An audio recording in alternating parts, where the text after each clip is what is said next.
earth did we almost miss our cruise ship? Hey everyone! Recently I went on an amazing celebrity reflection cruise, and one of its stops was Nassau, Bahamas. And what was supposed to be a relaxing snorkeling excursion with my dad somehow turned into us running for 10 minutes trying to catch our cruise ship while our family on board was literally preparing our passports to throw out onto the dock in case we missed the ship. Somehow we did make it, and we ended up boarding the cruise ship 9 minutes after its scheduled 5 p.m. departure, but honestly the odds really shouldn't have been in our favor, and us making it should not have happened. If my other family wasn't on board to step in, or if the crew wasn't as amazing as they were, we realistically would have been left behind. So I wanted to share this story so that if you're a cruiser or going here with any hard deadlines, perhaps you'll think twice before booking with this excursion company. And now I see that a lot of cruisers who have booked with this company have actually had the exact same experience. So hopefully me sharing this story will prevent other cruisers from falling into this trap, and you can take away a few lessons I learned the hard way, because no excursion is worth the risk of missing your cruise. So here's exactly what happened. This was the excursion we booked. As you can see, it was advertised from 10 a.m. to 2 p.m. Our cruise ship was scheduled to leave at 5 p.m., so we thought we had more than enough time. But then things started shifting. Less than 24 hours before the excursion, in the middle of the night, we get this text changing the timing to 11:30 a.m. to 3:30 p.m. We do think this is pretty odd in the moment, but we're thinking, okay, things happen, and we booked through Viator, a reliable third party where we booked things before, and even then we were thinking, worst case, 3:30, our cruise ship leaves at 5, we still have enough buffer time. So the next day, the day of the actual excursion, around 11 a.m., we get off the cruise ship and head to the check-in point, and then, right as we are literally on our way, walking outside the cruise ship, we get another message rescheduling the timing again to 12:30 to 4:30 p.m. So at this point, it's starting to feel really off. So we actually try calling the number that's given in the message, but it goes straight to voicemail twice. Here's where we probably should have just called it and been like, there's too many red flags.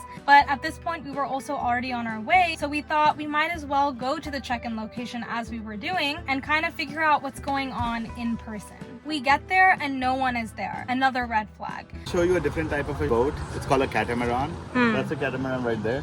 It's got two buoys on the side, and it goes really fast because it can cut through the water. Like if you look at this ship, it's a very traditional design. Oh, okay.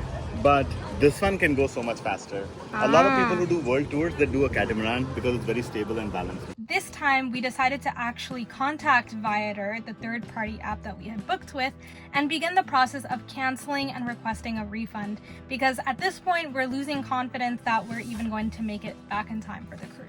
Right in the middle of that process, the organizer shows up. Why did the organizer have to show up at this moment? He immediately asks us not to cancel and repeatedly reassures us that they handle cruise passengers all the time, it's not an issue, and that the 4:30 p.m. end time doesn't just mean the excursion ends, but that we will be fully back at the cruise port by then. And every member of their crew that we talk to keeps saying the same thing throughout. Don't worry, we do this all the time. We're thinking, surely a business wouldn't be this careless with something as serious as a cruise departure. So we're actually still on the phone with Viator. Right as he tells us that, we are reassured, and we actually withdraw our cancellation request. So if he hadn't showed up when he did, we probably would have canceled it, but just because of the timing, somehow we were convinced. My stress is a 10. And you know, for the next couple of hours actually, the excursion itself was quite enjoyable. In fact, for a while, my panic completely went away, which is quite surprising for me because I'm very type A. I'm like 2 hours for domestic flights, 3 hours for international at the airport. The boat ride itself was genuinely beautiful. Turquoise waters, we went snorkeling, we saw sea turtles, and then they took us to their own private beach area on Rose Island. There were kayaks, paddle boards, a very aesthetic swing, one of those floating water trampolines that were all just free to use and part of the package. Lunch was also included. We had cheeseburgers and chips, and honestly, if the day had ended there, I would have left feeling quite positive despite like the last minute changes they had made in the beginning. Like that was a very positive experience, and I wish it could have continued in that direction. And it's all kind of fine until it becomes 3:45 p.m. and then we start to get a little worried that the pickup boat still hasn't arrived. Finally, the boat shows up, but after this point there was just no urgency from the crew at all. All the crew members knew we had a hard deadline, but first of all, when the boat arrived, it just sat in the water for like 10 minutes. Were they cleaning it? Were they preparing it? I don't know. In that time, they could have organized the people, had them line up, but none of that happened. All the crew were just standing around. Somehow it took like 22 minutes for the small boat to be boarded up. We finally leave Rose Island on the boat at 4:22 p.m. You know, in the moment, from my perspective, I also couldn't even judge how bad the timing was, because on the way there, if you remember, we had made 2 stops. We went snorkeling and we saw the sea turtles. Somehow, to make matters even worse on top of all of this guy just stops in the middle and he's like, hey everyone, this is like a spot where sea turtles come up a lot, so we're just gonna wait here for 5 minutes. They were like slightly panicking with us, and they were telling the crew members like, hey, like just take care of the cruisers. And anyways, there were no sea turtles there. We didn't want to see the sea turtles and they didn't want to see us. But at some point it actually crosses 4:45 p.m. and my dad and I are starting to realize that, you know, they actually don't got us. On one corner, my uncle and my mom are doing this passport thing. We kind of were texting them like, hey guys, like this isn't a funny joke anymore. Can someone go get our passports arranged to literally throw out onto the dock in case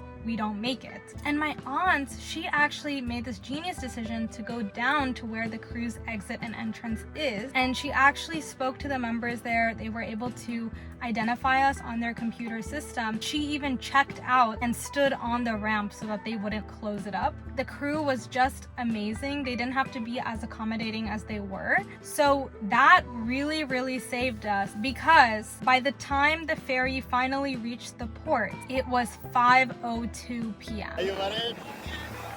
Oh my god. They had the audacity to ask for tips. I had told them I want to be on the cruise at 5. Not near the cruise, not by the cruise, on the cruise. Even so, it was like an 11-minute walk to where we needed to be. We just started sprinting. There was no apology or acknowledgement of the stress that they had caused this entire time. And what's very frustrating is that it didn't have to be this way. It wasn't like there was some unavoidable delay. It was just their disorganization that was the issue. We just started running, and thank God my dad had shoes. That was good for him. I brought flip-flops and I couldn't run in the flip-flops. My feet were already very tender from all the water activities. The flip-flops were slowing me down, so I literally took them off and started running on the hot pavement. Later on, I had like 4 super crazy blisters on my feet. I had to put 4 band-aids, 2 cotton pads, had to double up on socks. It still felt hard to walk. It just felt like such a surreal moment. There were actually 2 cruise ships there. Everybody was out on their balconies. Everyone was just cheering for us. It just felt like a complete movie scene. But you know, finally we made it around 5:09, I believe, which is 9 minutes after the 5 p.m. cruise departure that was scheduled. When we got on, my aunt told me like they probably would have only waited 5 more minutes, and then at some point they would have to call it, which I totally understand. And I'm just grateful that the timing was able to work out such that we still were able to make the cruise. So really kudos to their team and kudos to my supportive family. I think my takeaways are, you know, trust your gut. If there's 1 red flag, maybe that's a little odd, but if there are 2 red flags or just instances of unreliability, you don't need any explanation. You don't need to go and get any information from someone. Just walk away. Just leave. You don't need to know anything else. Really, missing your cruise is simply not a risk worth taking. For all you other cruisers out there, I really would think twice before booking with this excursion company, and you can just have a nice relaxing day without any panic filled in your life like it was filled in mine. If anyone has any similar experiences, I would love to hear your stories in the comments below. I do have a video coming out shortly on the actual cruise, so stay tuned if you want to see that, and hope you subscribe to join me on my next adventure.